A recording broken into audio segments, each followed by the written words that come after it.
While the rest of the world was at war without an end in sight, America was experiencing a period of rapid industrialization and economic growth. Manufacturing, arts, and entertainment flourished, reflecting the optimism and vibrancy of a nation on the rise. But for millions of Black Americans, the war for freedom and equality was still being fought and still could be lost. It would be for this nation, still divided, still confronting its heritage of racial inequality, that Henry Johnson would fight. He would show just what Black Americans could do, and for his courage, he would receive the ultimate honor.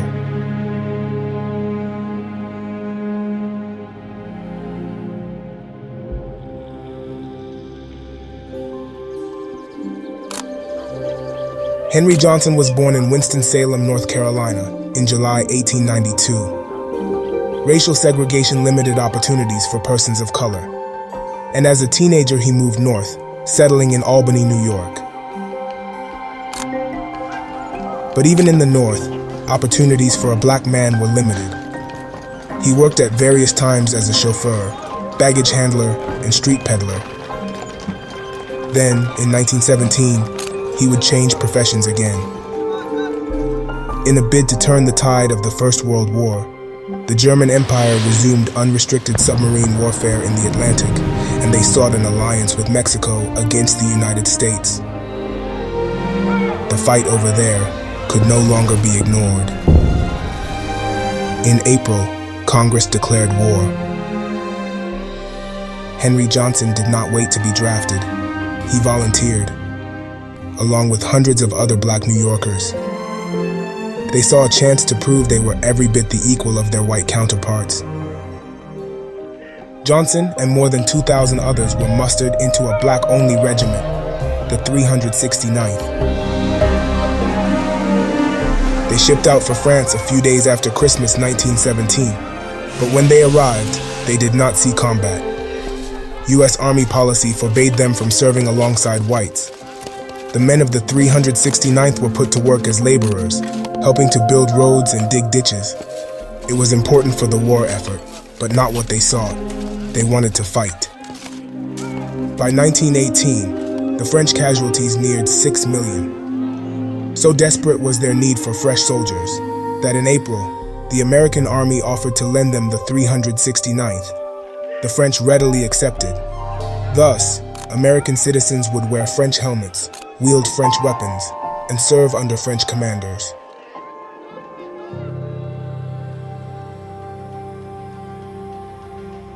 The war Johnson would join in May 1918 was one mired in stalemate. For more than 3 years, the lines between opponents had barely shifted as Americans began to arrive in Europe. Germany stepped up its offensive, hoping for a breakthrough before they reached full strength. The role of the 369th was to serve as the first line of defense. They stood watch in lonely outposts, ready to sound the alarm if the enemy attempted to advance, and hopefully buying time for reinforcements to arrive before a breakthrough took place. They were isolated, vulnerable to sneak attack, and frequent targets for capture and interrogation.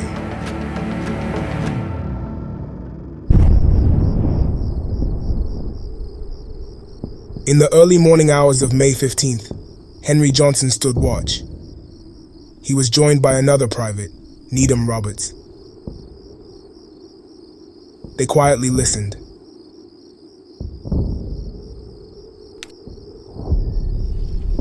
Startled by a distinct noise outside their position, Roberts alerted Johnson. They heard it a second time. It was the telltale sound of cutters snipping through the barbed wire nearby. The enemy was on the move. There was just enough time to send up a warning flare before the Germans attacked in force.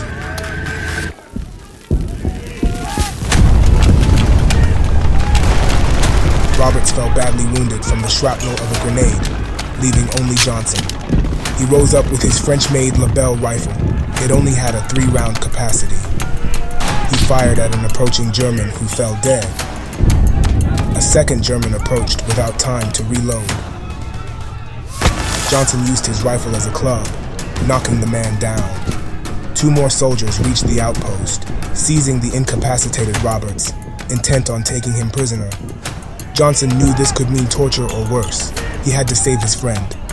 Johnson charged.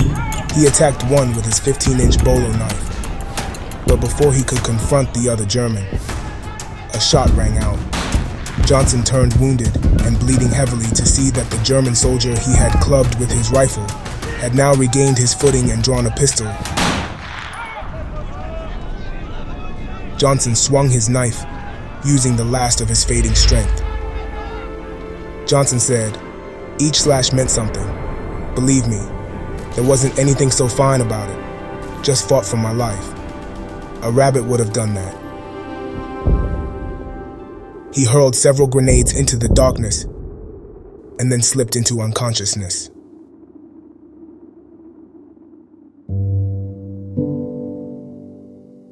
In the daylight, the battalion commander surveyed the carnage. Based on the evidence, he concluded that Johnson had fought off no less than 20 Germans and killed 4. But higher-ranking army officials dismissed this report and its accuracy. It was the French who had recognized Johnson and Roberts who had survived their wounds. Each would receive the Croix de Guerre. The story of Johnson's heroics soon made its way into the papers. He was touted for his courage and patriotism. Some highlighted now recognized racial stereotypes, such as his obedience and loyalty. Others emphasized his fighting as savage and bloodthirsty. Few made note of the terrible wounds he suffered, the personal sacrifices he had made. When he went on a speaking tour after his return from France, he was criticized for charging a fee. In St. Louis, before a crowd of 5,000 listeners, Johnson told the story of the night of May 15th. And then he went further. He described how white soldiers refused to fight with them, and wondered why he was criticized for making money from his fame, while many whites parlayed their service into political careers. Finally, he decried the hypocrisy he saw in American society, saying they may put black Americans in the rear seats of cars here, but in no man's land, they sent us up ahead. The consequences were swift.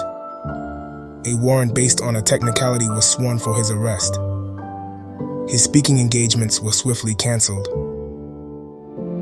Disabled due to his lingering war wounds, and no longer able to make an income from speaking, Johnson lived a life of poverty, dying just 10 years later. He was 36 years old.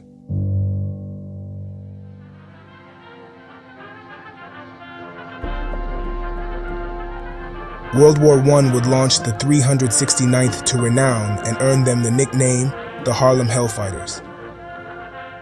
They suffered more casualties than any other regiment, and more than 100 soldiers in their ranks received decorations for valor.